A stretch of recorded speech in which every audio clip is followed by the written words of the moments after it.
अच्छा चले, आपको ये बताती चलूं कि जो एफपीएससी के जितने भी एग्जाम्स होते हैं, ठीक है, फर्स्ट ऑफ ऑल इनके अंदर नेगेटिव मार्किंग नहीं होती। ठीक है। दूसरी बात, इनका ये स्क्रीनिंग टेस्ट होता है। ठीक है। स्क्रीनिंग टेस्ट वो लेंगे जो कि 100 मार्क्स का होगा। अगर हम एमओडी की बात करें, जो रिसेंटली एमओडी ने एग्जाम दिए हैं, उन पर 150 मार्क्स का भी होता है, 200 मार्क्स का भी होता है उनका स्क्रीनिंग टेस्ट। और बाद में उनके थोड़े से स्टेप्स हैं जो कि बड़े हैक्टिक टाइप के स्टेप्स होते हैं जो कि हमने कवर करने होते हैं। ठीक है।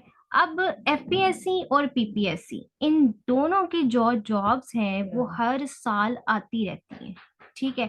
हर साल आपको इनकी जॉब्स मिलेंगी, जिसमें हमारे पास एएसएफ की जो जॉब है, लाइक एएसएफ है, आईबी है, एफआईए है, इंटेलिजेंस की, इंटेलिजेंट जितनी भी इनकी होती हैं ब्यूरो की जॉब्स हैं, जस्ट लाइक इंस्पेक्टर है, सब इंस्पेक्टर है, फूड इंस्पेक्टर है, असिस्टेंट डायरेक्टर है, ये सारी जो जॉब्स हैं। ठीक है। अब इनमें कुछ जॉब्स ऐसी होती हैं जो कि बैचलर लेवल की होती हैं, और कुछ जॉब्स ऐसी होती हैं जो कि मास्टर लेवल तक होती हैं। ठीक है। आप ये कह लो कि जो आपने स्टडी किया है स्टार्ट से लेकर अब तक, उसका सारा निचोड़ ये गवर्नमेंट जॉब्स के टेस्ट निकालते हैं कि आपने, इसमें नया कुछ भी नहीं होता। इसमें होता वो है जो हम पीछे से पढ़ के आए हैं, यानी हमारी पीछे से बेस क्या है। ठीक है। अब फॉर एग्जाम्पल हम अप्लाई किस किस में कर सकते हैं। ठीक है। स्टूडेंट्स जो है वो पूछते हैं कि मैंने बैचलर किया है तो मैं किस जॉब पर अप्लाई कर सकता हूँ, मेरी मास्टर होल्डर है तो मैं किस पोस्ट पर अप्लाई कर सकता हूँ। तो देखें, जो बैचलर लेवल है, यानी अगर आपने 14th तक की हुई है, एजुकेशन आपकी कंप्लीट है, तो आप इंस्पेक्टर, सब इंस्पेक्टर, यानी 14वें 16वें ग्रेड तक आपको जो है इस पर अप्लाई कर सकते हैं। ठीक है। और जैसे रिसेंटली पीपीएससी की एक जॉब आई है पब्लिक मोबिलाइजर की, उसमें भी उन्होंने मास्टर नहीं मांगा हुआ, उस उन्होंने क्या मांगा है, उन्होंने बीएससी या बीए या बैचलर डिग्री उन्होंने मांगी हुई है। ठीक है।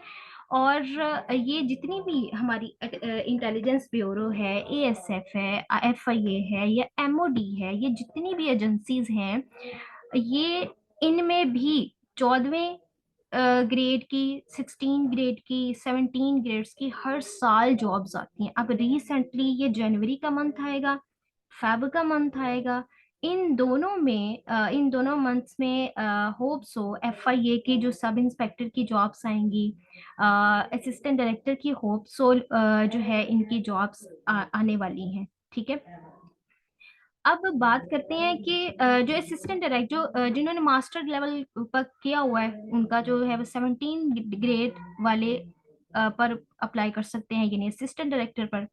अब हम बात करते हैं कि चले ठीक है, हमने बैचलर लेवल वाले जो है इस पोस्ट पर अप्लाई कर सकते हैं, मास्टर वाले भी अप्लाई कर सकते हैं। तैयारी क्या करनी है, हमने पढ़ना क्या है। स्टूडेंट्स को मोस्टली ये नहीं पता होता कि हमने जो है वो स्टडी क्या करना है, हमारा बेसिकली सिलेबस है क्या। ठीक है। यानी how, where and what to prepare, हमने क्या पढ़ना है, कहाँ से पढ़ना है, और तैयारी हमने कैसे करनी है। ठीक है। अब देखिए, बात करते हैं कि हमारा जो ये सिलेबस है, कन्फाइंड सिलेबस है एफपीएससी का। ठीक है। चाहे आपने सब इंस्पेक्टर में अप्लाई किया है, आपने इंस्पेक्टर में अप्लाई किया है, असिस्टेंट डायरेक्टर में अप्लाई किया है, आपने फूड इंस्पेक्टर में, कस्टम इंस्पेक्टर में अप्लाई किया है, वट एवर आपका जो सिलेबस होता है वो कन्फाइंड किस्म का होता है। ठीक है।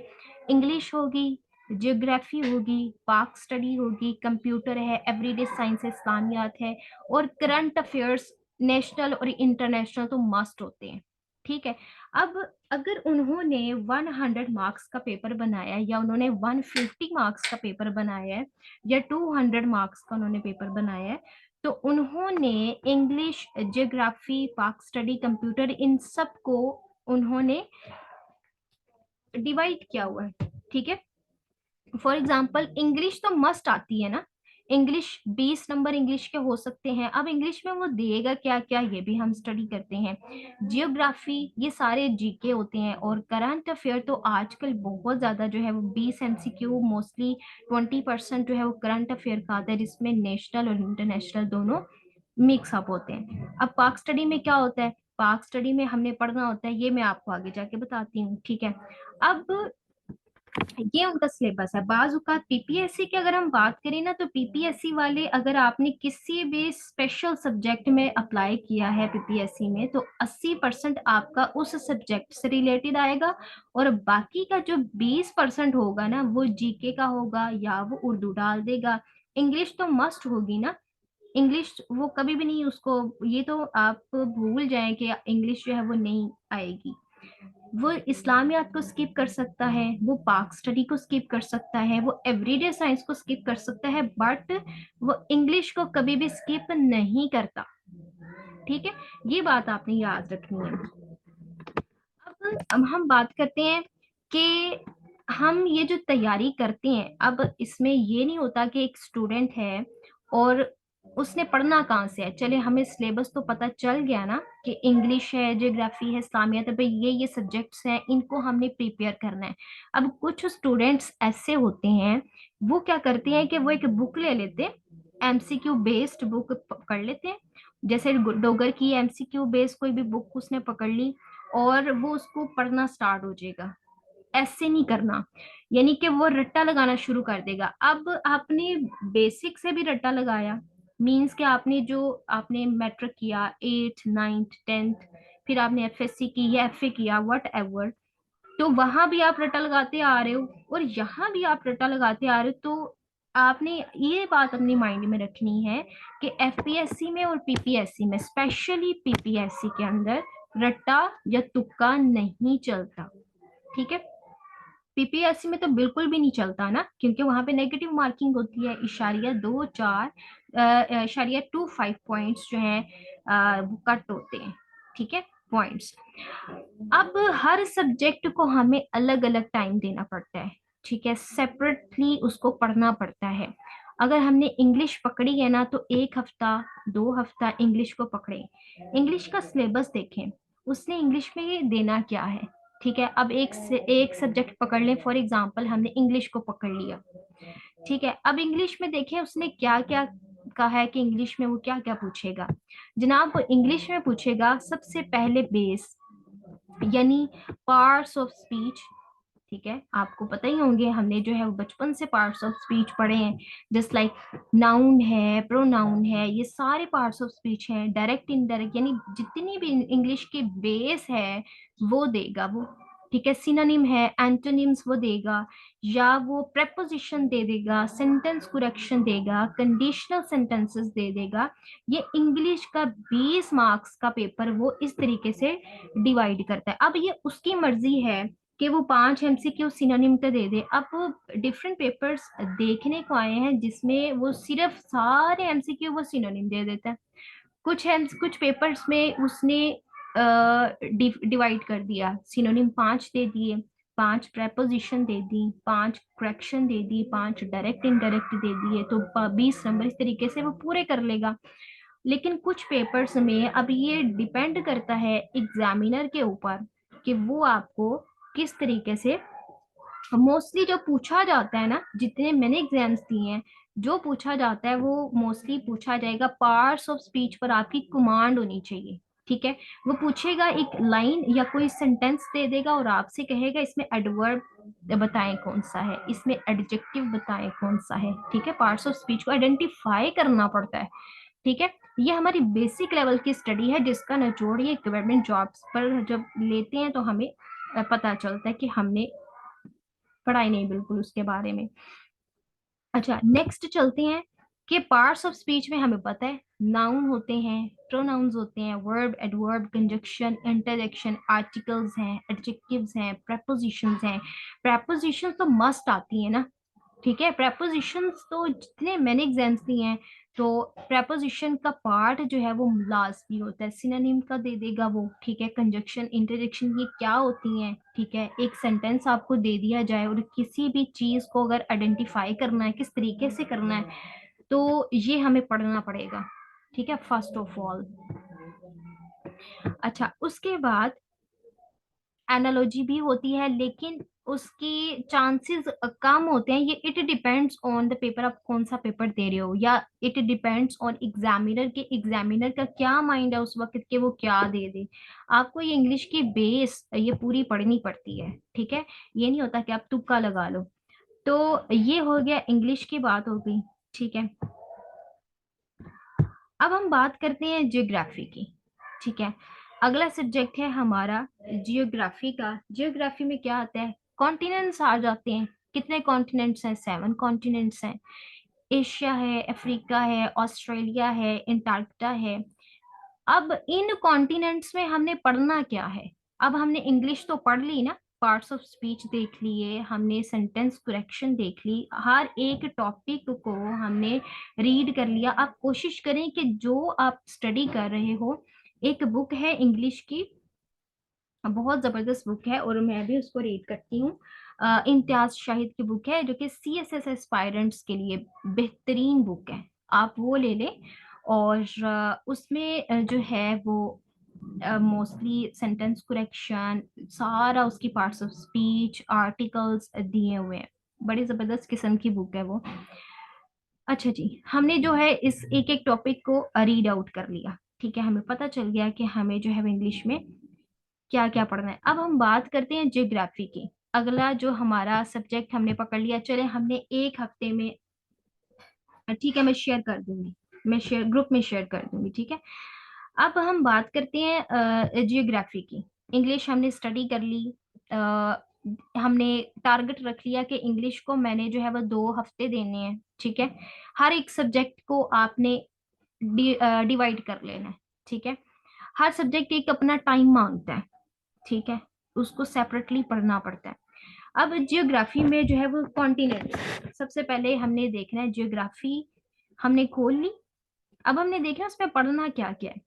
सबसे पहले कॉन्टिनेंट्स, फिर पाकिस्तान की जियोग्राफी, फिर वर्ल्ड की जियोग्राफी, ठीक है। अब कॉन्टिनेंट्स में 7 कॉन्टिनेंट्स हैं। एशिया है, अफ्रीका है, अंटार्कटिका है।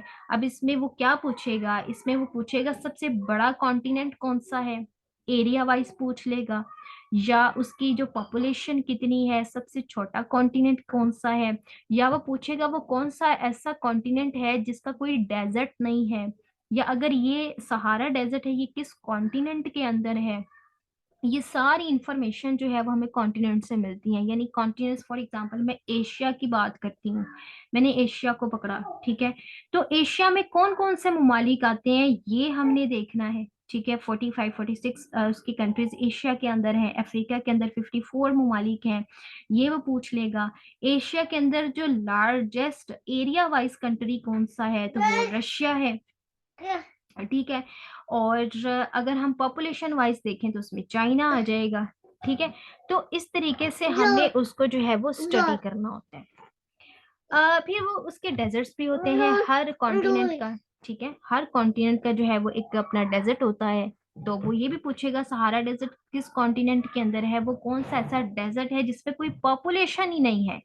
एंटार्क्टिका, क्योंकि उसके अंदर इतना टेम्परेचर है कि वहां पे कोई भी सरवाइव नहीं कर सकता, रह नहीं सकता, ठीक है।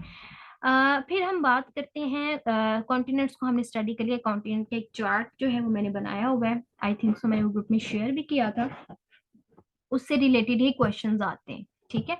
आप एक चार्ट बना लो, ठीक है, उसमें एक कॉन्टिनेंट के नाम लिख लो, ठीक है, कॉन्टिनेंट्स, और नीचे आपने लिख लेने हैं, और ममालिक कितने हैं वो आपने देख लेने हैं, नीचे लिख लेने हैं। तो इस तरीके से आप अपने नोट्स खुद जब प्रिपेयर करेंगे ना अपने हाथों से, तो आपको याद रहेगा कि ये मैंने पढ़ा हुआ है, ठीक है।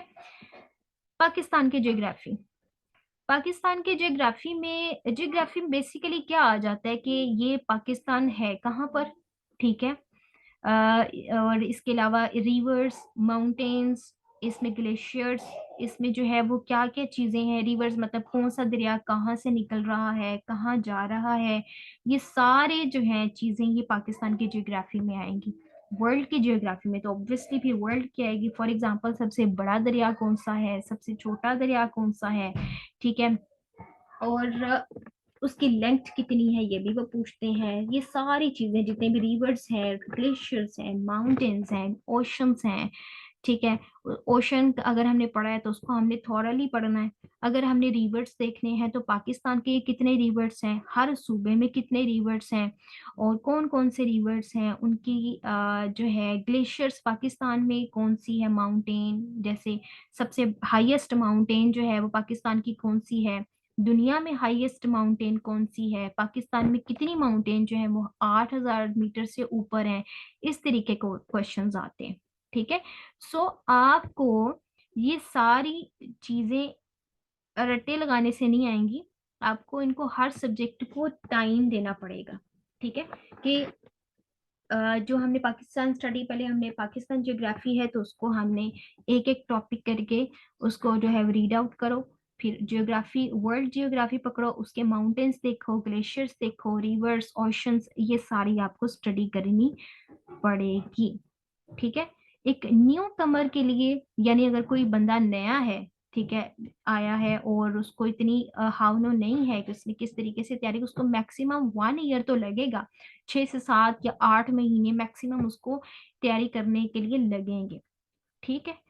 और लेकिन अगर बहुत ही शार्प माइंडेड है, जिसकी बेस बड़ी स्ट्रांग है, उसको 3 से 4 महीने मैक्सिमम लगेंगे ये सारी प्रोसीजर से को तैयार करने में, ठीक है।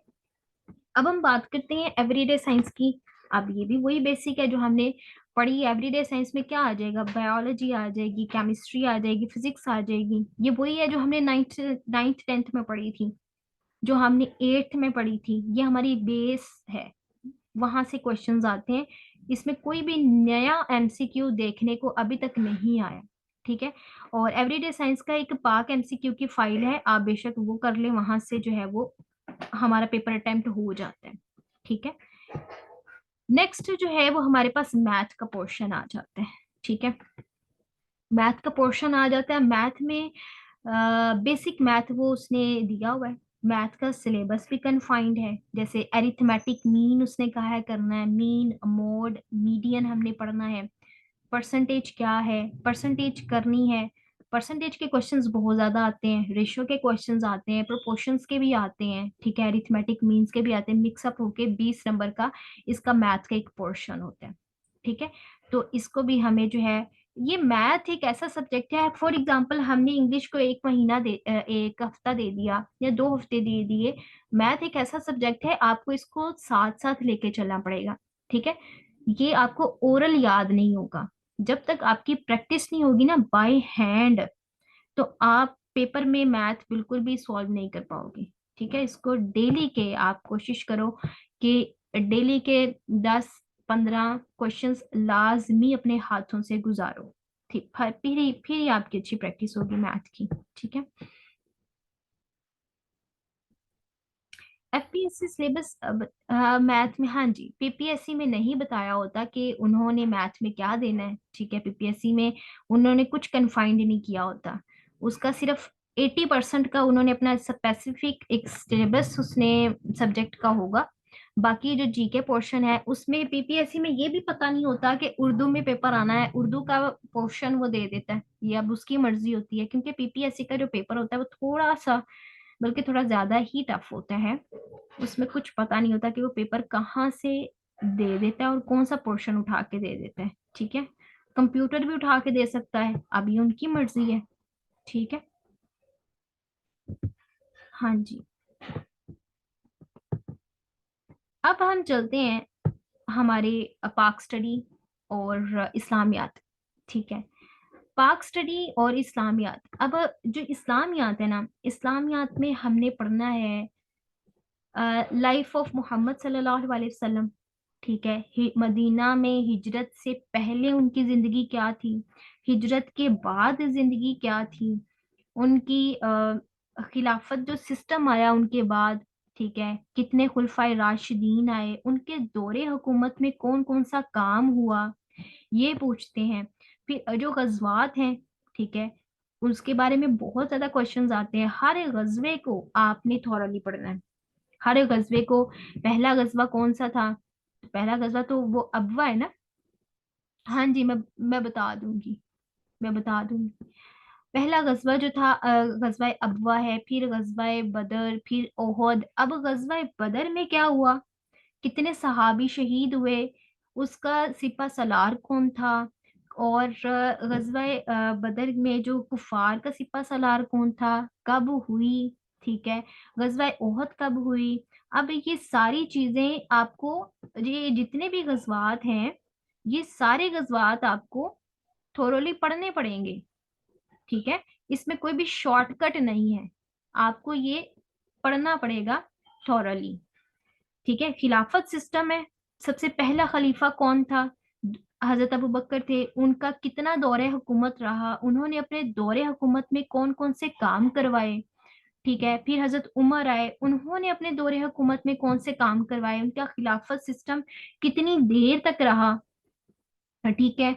और ये सारी चीजें जो है वो पूछता है। फिर नबी पाक सल्लल्लाहु अलैहि वसल्लम ने किन गज़वात में शिरकत की, फिर उनकी जो कुरान नाजिल हुआ, उनको मदीना जब उन्होंने हिजरत की उस वक़्त क्या मामलात थे, और मदीना में हिजरत से पहले वाले कौन से मामलात थे, ये सारा हमें पढ़ना पड़ता है, ठीक है।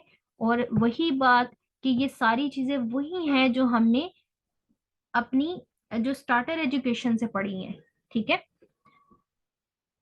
अब एक बात आपने अपने माइंड में रखनी है कि ये जो इस्लामियात का सिलेबस होता है ना, ये होता है कन्फाइंड किस्म का, मींस के ये एक कंटिन्यूस नहीं है, ठीक है।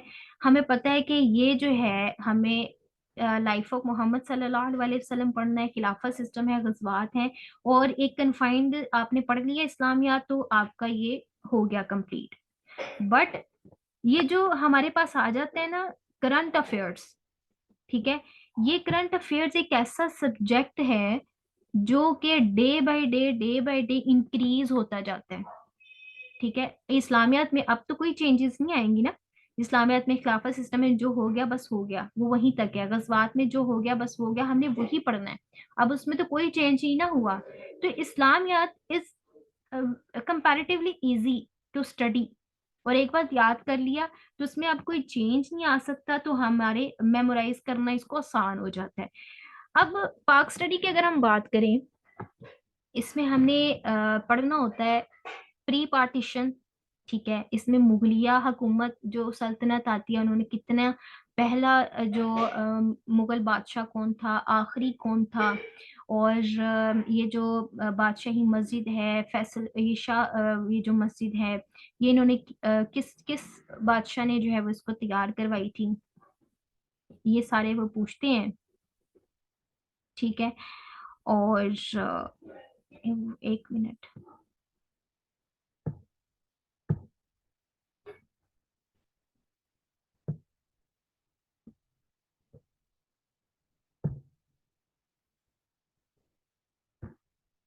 अच्छा, तो ये सारी चीजें जो है वो पूछते हैं।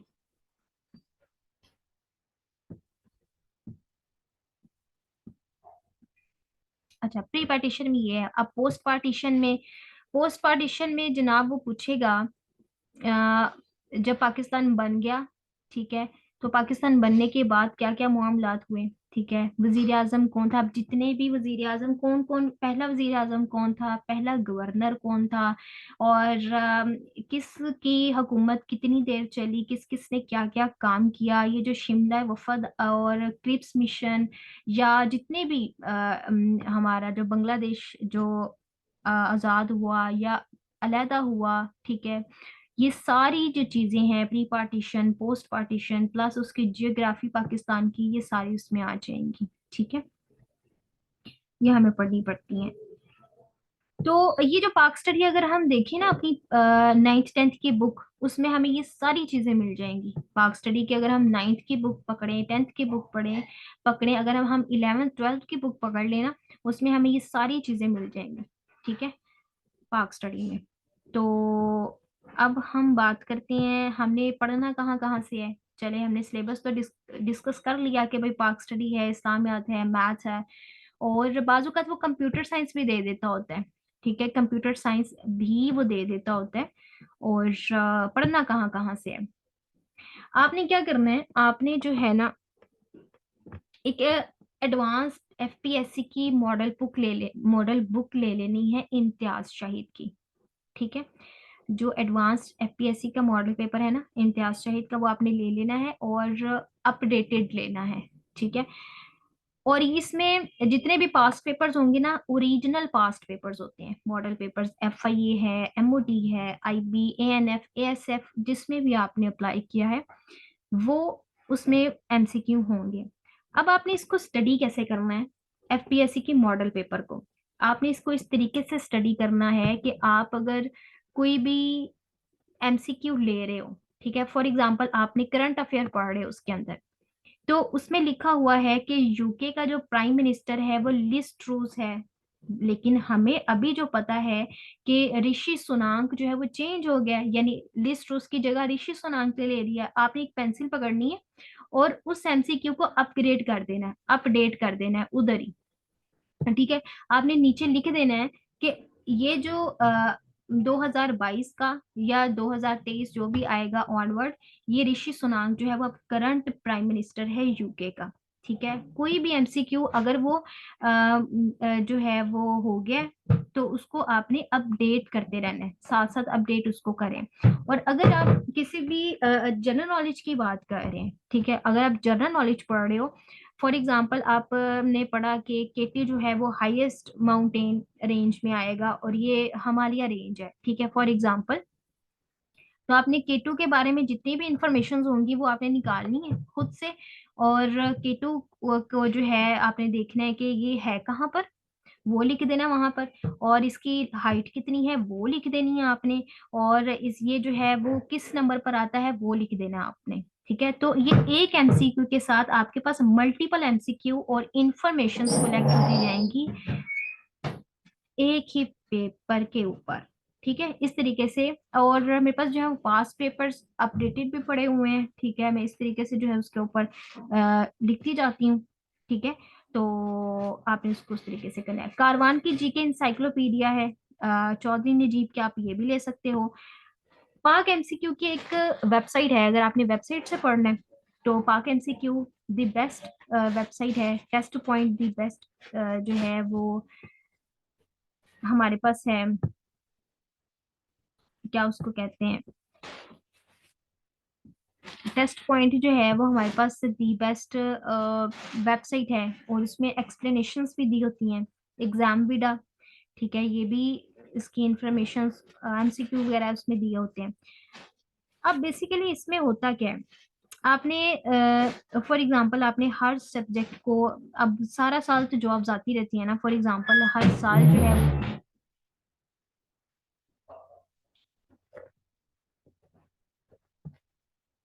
फॉर एग्जाम्पल हर साल जो है वो जॉब्स आती हैं, बस कमी कहाँ पर होती है, हमारी प्रिपरेशन के अंदर।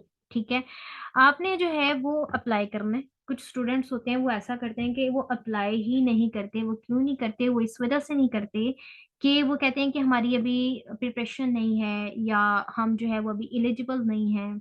तो आपने अप्लाई जरूर करना होता है हर पोस्ट के ऊपर, क्योंकि जब तक आप फिजिकली किसी भी चीज को फेस नहीं करते आपको नहीं पता चलता आप कहाँ पर फॉल कर रहे हो, आपके अंदर, आप किस सब्जेक्ट के अंदर जो है वो आप को कमी है, आपको मजीद मेहनत की जरूरत है, कौन सा सब्जेक्ट ऐसा है जो कि रिक्वायर्ड है कि उस पर उसको टाइम दिया जाए। ठीक है, फॉर एग्जाम्पल कि जब मैंने अपना पहला पेपर दिया था तो उसमें मुझे अपनी सबसे बड़ी जो फॉल्ट पता चला था वो ये था कि मैं कहाँ पर लैग कर रही हूँ।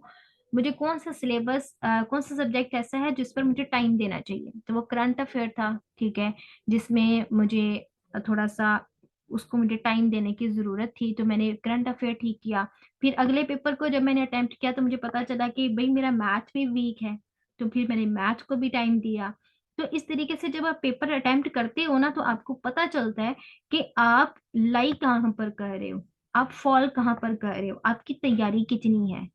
ठीक है, और आपको किस सब्जेक्ट को कितना टाइम देना है, किस सब्जेक्ट को कितने टाइम की जरूरत है, और आपको क्या क्या अब पढ़ना है, ये सारी चीजें आपको पता चलती हैं। फिर हर सब्जेक्ट पे आपको कमांड होनी चाहिए। ठीक है। डेली के आपने पास पेपर्स को रीड करना है, डेली आपने मैथ की प्रैक्टिस करनी है, डेली आपने करंट अफेयर्स को अपडेट करते रहना है। ठीक है। एमसीक्यूज को एक करंट अफेयर का रजिस्टर बना लें। 2 साल के करंट अफेयर्स आपने लेने होते हैं। ठीक है। फॉर एग्जांपल 2021 और 22 का, अब 22 है तो जो ऑनवर्ड होगा 2023 उसको आपने करना है। तो डेली के आपने करंट अफेयर्स लिखते जाने हैं, national as well as international. ठीक है। उसके बाद हमने जो है अपने सेल्फ मेड नोट्स जो है वो बनाए, क्योंकि जो सेल्फ मेड नोट्स होते हैं वो ज्यादा टाइम तक हमारे जो है वो माइंड में रहते हैं। ठीक है। उसके बाद जनाब आपने क्या करना है, बस आपने अपने आप को कंसिस्टेंट रखना है।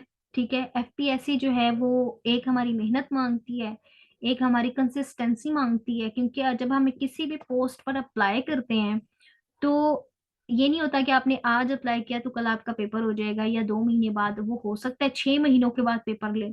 ठीक है। अब दिसंबर में जनवरी में जॉब्स आई तो वो फेब मार्च जून में जाके आपका पेपर होगा। ठीक है। तो आपको 3 4 5 6 महीने की रिलैक्सेशन तो नहीं, कंसिस्टेंसी भी चेक हो रही होती है कि एक बंदा जो है वो कितना कंसिस्टेंट है। ठीक है। आपने मेहनत, अपनी डायरेक्शन उसको सीधा रखना है और कंसिस्टेंट रहना है। ठीक है। तो तैयारी को आपने स्किप नहीं करना, क्योंकि जॉब्स तो आती रहती हैं। और ये मैंने आपको बता दिया। आपने एक मॉडल पेपर ले लेना, चाहे आपने पीपीएससी में अगर आपने किया है तो पीपीएससी वाली बुक ले लें और एफपीएससी की बुक ले लें। ठीक है। इनको आपने थोरली रीड करना है। ठीक है। ये आपका सिलेबस है, तो यहाँ पर जो है वो खत्म करते हैं हम अपना। ठीक है। Any question?